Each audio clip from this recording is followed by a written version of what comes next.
Everyone, তোমরা সবাই কেমন আছো? আশা করি সবাই খুব ভালো আছো। আমিও খুব ভালো আছি। আমি পূজা, তোমাদের সাথে শেয়ার করতে চলে এলাম আবার একটা নতুন ব্লগ ভিডিও নিয়ে। তো আজকে ব্লগটা শুরুই করলাম রান্নাঘর থেকে। তো আজকে ছিল হচ্ছে বিপত্তারিণী পুজো। তার জন্য কিন্তু আজকে আমার শাশুড়ি মাকে রান্নার দিক থেকে ছুটি দিয়ে দিয়েছি। বলেছি যে তুমি আজকে উপোস করে আছো, তোমায় কিছু করতে হবে না, আজকে সব রান্নাবান্না আমিই করছি। তো যেহেতু ছিল আজকে শনিবার, তাই প্রথমে করেছিলাম পটল আলু দিয়ে একটা তরকারি, তারপর করেছিলাম হচ্ছে আলুর দম, যেটা আজকে লুচি দিয়ে খাওয়া হবে। আজ হচ্ছে বিপত্তারিণী পুজো, আর বিপত্তারিণীর ব্রতটা কিন্তু মা করেছে। যেহেতু মামা হওয়ার পর থেকে আমি আর বিপত্তারিণীর ব্রতটা ধরিনি, তাই কিন্তু এখন আর করছি না। মামাম একটু বড় হলেই ধরবো। তো দেখো মা এখন চলে যাচ্ছে পুজো দিতে নৈহাটিতে। মা প্রতিবারই সেখানেই যায় পুজো দিতে। তো আমি বিয়ের আগে করতাম, তবে বিয়ের আগে না, মানে মামাম হওয়ার আগে করেছি। তবে মামাম হওয়ার পরে না আর উপোসটা তুললাম না, কারণ অনেক নিয়মকানুন থাকে, তো কোনোভাবে হয়তো করতে পারলাম না, সেটা যেন আরও পাপ হবে। যাই হোক, ওখানে মা গেছিলো পুজো দিতে, আর এখানে ছিল আজকে পাড়াতে আমাদের এক জায়গায় নিমন্ত্রণ বৈষ্ণব সেবার।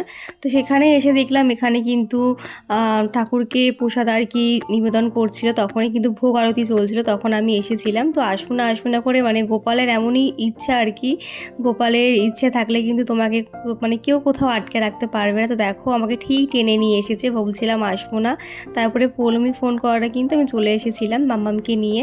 তো এখানে দেখো আসার পরে এখানে ভোগ আরতির ভোগটা কাকিমা আমাদেরকে প্রসাদ হিসাবে দিয়ে দিল।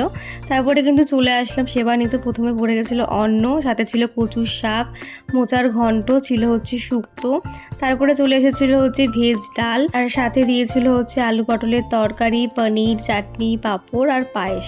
তো মাম্মামও কিন্তু আজকে আমাদের সাথে একটু অন্নপ্রসাদ আর কি নিচ্ছিল সেবায়। আমাদের দেখা দেখি কিন্তু ও বললে একটু খাবে, ও কিন্তু সেরকম একটা খায় না, তবু আর কি বাচ্চা মানুষ একটু খেতে চেয়েছিল বলে দিয়েছিলাম। আর মামাম কিন্তু লাস্টে পায়েসটা খুব ভালো খেয়েছিল। তো এখানে এতটাই গরম ছিল না, আমরা আর কি খেতে খেতে একদম নাজেহাল অবস্থা হয়ে গেছিলো, খুবই গরম লাগছিল, বাচ্চাদের নিয়ে বসেছিলাম তো। আর এর আগে কিন্তু ঝমঝমিয়ে বৃষ্টি হয়ে গেছে, বৃষ্টি হলে কি হবে, গরমটা যেন একেবারেই কাটতে চায়নি। তো সব প্রসাদগুলো কিন্তু আমরা খুব ভালোভাবে সেবা নিয়েছি, আমার তো খুব ভালো লেগেছে, প্রতিটা রান্না কিন্তু ভীষণ ভালো হয়েছিল। আর দেখবে ঠাকুরের নাম করে যাই হোক তুমি নাও না কেন, সবটাই ভালোই হয়। যাই হোক, এখান থেকে খাওয়া দাওয়ার পরে কিন্তু চলে গেছিলাম বাড়িতে, যেহেতু ছিল আজকে বিপত্তারিণী পুজো, তাই দেখো শাশুড়ি মা পুজো দিয়েছিল, আর আমি এখানে তাগাটা পরে নিলাম। এটা কিন্তু বিপত্তারিণীর পুজোর একটা ম্যান্ডেটারি পরতেই হবে, লাল তাগা।